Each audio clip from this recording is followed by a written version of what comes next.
ഉള്ളവരെ നമസ്കാരം. പശ്ചിമേഷ്യയിലെ സംഭവവിഗതികൾ ചർച്ച ചെയ്യുമ്പോൾ ഗസയിൽ പ്രശസ്ത മാധ്യമ പ്രവർത്തകൻ അനസ് അൽ ഷരീഫും ഇസ്രായേലിന്റെ ആക്രമണത്തിൽ കൊല ചെയ്യപ്പെട്ടു എന്ന വാർത്തയാണ് പുറത്തു വന്നുകൊണ്ടിരിക്കുന്നത്.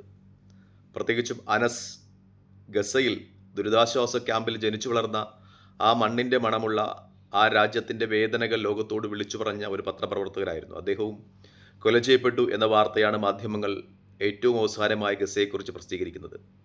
അദ്ദേഹത്തിൻ്റെ നിലപാടുകൾ, അദ്ദേഹത്തിൻ്റെ റിപ്പോർട്ടുകളൊക്കെ ഇസ്രായേലിനെ വല്ലാതെ തലവേദന നൽകുന്നതായിരുന്നു. ഇപ്പോൾ അദ്ദേഹത്തെ ലക്ഷ്യം വെച്ച് തന്നെ ഇസ്രായേൽ കൊന്നിരിക്കുന്നു എന്ന ഒരു നിഗമനം അന്താരാഷ്ട്ര തലങ്ങളിലൊക്കെ ഉയരുന്നുണ്ട്. പ്രത്യേകിച്ചും അദ്ദേഹം എഴുതി വെച്ച ഒരു കുറിപ്പ് കൂടി പുറത്തു വരികയാണ്. സത്യത്തിനും ധർമ്മത്തിനും രാജ്യത്തിനും വേണ്ടി ഞാൻ രക്തസാക്ഷിയാകുന്നു എന്നാണ് അദ്ദേഹത്തിൻ്റെ കുറിപ്പ് പറയുന്നത്.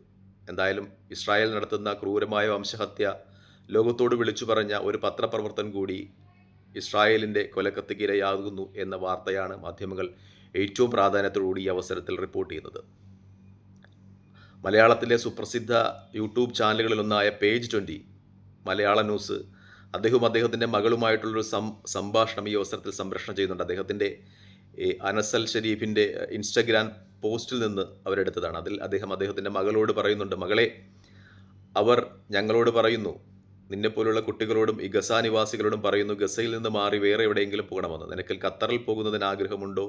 നിനക്ക് ഈജിപ്തിൽ പോകുന്നതിന് ആഗ്രഹമുണ്ടോ? നിനക്ക് ജോർദാനിലേക്ക് പോകുന്നതിന് ആഗ്രഹമുണ്ടോ എന്ന് അദ്ദേഹത്തിൻ്റെ മകളോട് ചോദിക്കുന്നു. അപ്പോൾ അദ്ദേഹത്തിൻ്റെ മകൾ പറയുന്നു, ഇല്ല ബാപ്പ, എനിക്ക് ഗസയിൽ ജീവിച്ചാൽ മതി. അതായത് ഗസയുടെ വേദനയും ഗസയുടെ സങ്കടങ്ങളുമൊക്കെ ലോകത്തോട് വിളിച്ചു പറഞ്ഞ ഒരു പത്രപ്രവർത്തകൻ കൂടി ദാരുണമായി വധിക്കപ്പെടുന്നു എന്ന വാർത്തയാണ് മാധ്യമങ്ങൾ ഏറ്റവും പ്രാധാന്യത്തോടുകൂടി ചർച്ച ചെയ്യുന്നത്. നേരത്തെ കഴിഞ്ഞ ദിവസം നമ്മൾ ഫലസ്തീനിലെ മറ്റൊരു പ്രമുഖ താരമായിരുന്ന സുലൈമാൻ ഒബൈദിൻ്റെ കൊലപാതകവുമായി ബന്ധപ്പെട്ട വാർത്തകൾ സംപ്രേഷണം ചെയ്തിരുന്നു. അദ്ദേഹവും ഇതുപോലെ തന്നെയായിരുന്നു. അതായത് സുപ്രസിദ്ധരായ ആളുകളൊക്കെ ടാർഗറ്റ് ചെയ്യപ്പെടുന്നു എന്നൊരു സ്ഥിതിവിശേഷം ഇപ്പോഴുണ്ട്. കാരണം അവർ അവരുടെ സോഷ്യൽ മീഡിയ പേജുകൾ കൂടി, അവരുടെ ഇൻസ്റ്റാഗ്രാം പേജുകൾ കൂടി ഗസയിൽ ഇസ്രായേൽ നടത്തുന്ന വംശഹത്യയെ ലോകത്തിൻ്റെ മുന്നിൽ അവതരിപ്പിച്ചിരുന്നു എന്ന ഒരു പ്രത്യേകത കൂടിയുണ്ട്. അതുകൊണ്ടായിരിക്കാം ഒരു പക്ഷേ പ്രമുഖരായ വ്യക്തിത്വങ്ങൾ ആക്രമിക്കപ്പെടുന്നത് എന്ന ഒരു വിശകലനം കൂടി മാധ്യമങ്ങൾ നടത്തപ്പെടുകയാണെന്നാണ് ഏറ്റവും പ്രധാനപ്പെട്ട വസ്തുത ഈ അവസരത്തിൽ ഇതുമായി ബന്ധപ്പെട്ട്. മറ്റൊന്ന്,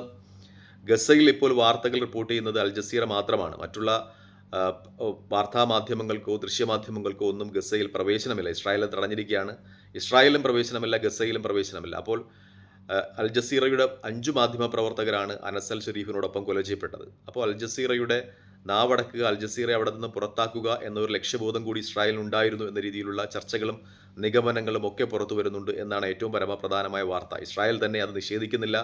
തങ്ങൾ ലക്ഷ്യം വെച്ച് തന്നെയാണ് അനസ് അൽ ഷരീഫിനെ കൊന്നത് എന്ന് ഇസ്രായേലിൻ്റെ ചില സൈനിക മേധാവികൾ സമ്മതിക്കുന്നു എന്ന രീതിയിലുള്ള റിപ്പോർട്ടുകൾ കൂടി ഈ മാധ്യമങ്ങൾ ഈ അവസരത്തിൽ പുറത്തുവിടുകയാണ്. മറ്റൊന്ന്, അബ്ബാസ് അറാഖ്ചി, ഇറാൻ്റെ വിദേശകാര്യമന്ത്രി, അദ്ദേഹം ഇസ്ലാമിക രാജ്യങ്ങളുടെ ഒരു അടിയന്തര സമ്മേളനം ഗസയിലെ ഈ അധിനിവേശവുമായി ബന്ധപ്പെട്ട കാര്യങ്ങൾ ചർച്ച ചെയ്യുന്നതിന് വിളിക്കണം എന്ന് അഭിപ്രായപ്പെടുകയാണ് എന്നൊരു വാർത്ത കൂടി മാധ്യമങ്ങൾ റിപ്പോർട്ട് ചെയ്യുന്നുണ്ട്.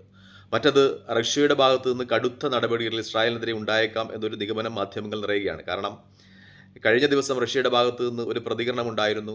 ഈ ഗസയുടെ അവശേഷിച്ച ഭാഗങ്ങളിലേക്ക് കൂടി ഇസ്രായേൽ സൈന്യം കടന്നു കയറുന്നത് ആ പ്രദേശത്തെ സ്ഥിതിഗതികൾ കൂടുതൽ ദൂരവ്യാപകമായ പ്രത്യാഘാതങ്ങൾ ഉളവാക്കുമെന്ന ഒരു പ്രഖ്യാപനം റഷ്യയുടെ ഭാഗത്തു നിന്നുണ്ടായിരുന്നു.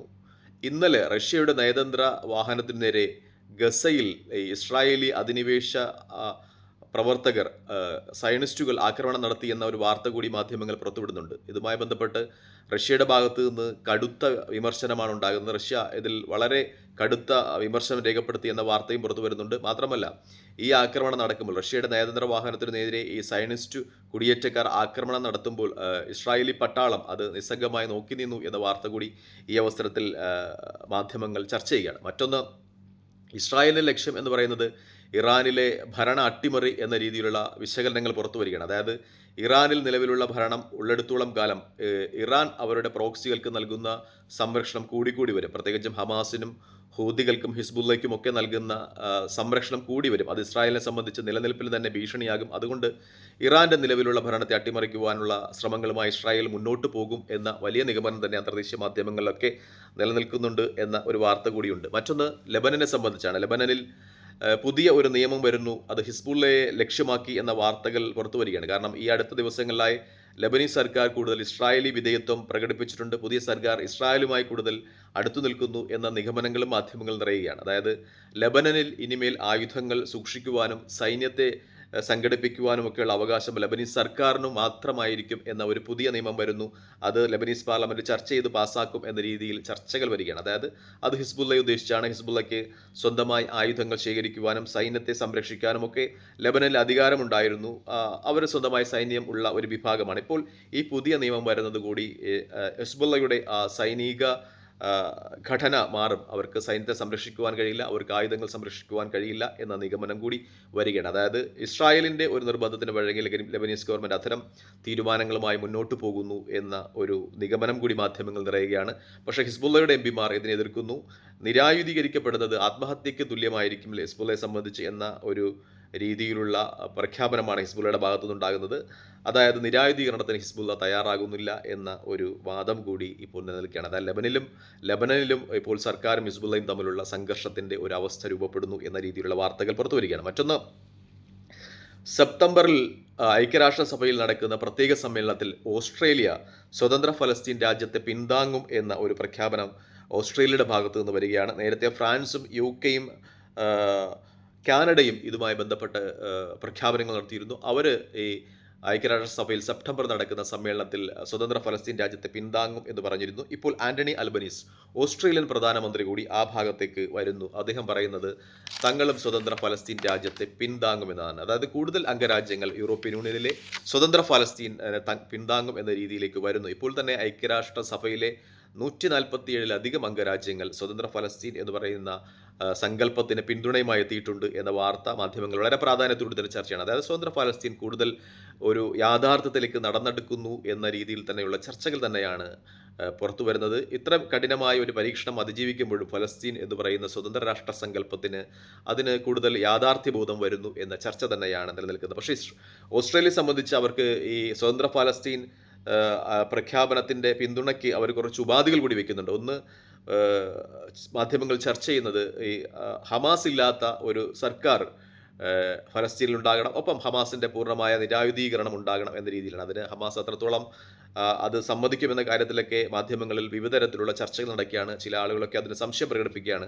ഹമാസും ഹിസ്ബുള്ളയെ പോലെ നിരായുധീകരണം അത് ആത്മഹത്യാപരമായി ആയിരിക്കുമെന്ന വിലയിരുത്തൽ നടത്തുന്നു എന്ന രീതിയിലുള്ള നിഗമനങ്ങളുമൊക്കെ മാധ്യമങ്ങൾ നിലനിൽക്കണം. എന്തായാലും ഫലസ്തീൻ ഗസ ഇസ്രായേൽ സംഘർഷം ചർച്ച ചെയ്യുമ്പോൾ അതിൽ കൂടുതൽ സങ്കീർണമായ തലങ്ങൾ ഉണ്ടാകുന്നതോടൊപ്പം തന്നെ അതിൽ സമാധാനത്തിൻ്റെതായ ചില രൂപരേഖകളും ഉരുത്തിരിഞ്ഞു വരുന്നു എന്ന് തന്നെയാണ് ഏറ്റവും പ്രധാനമായ സത്യം.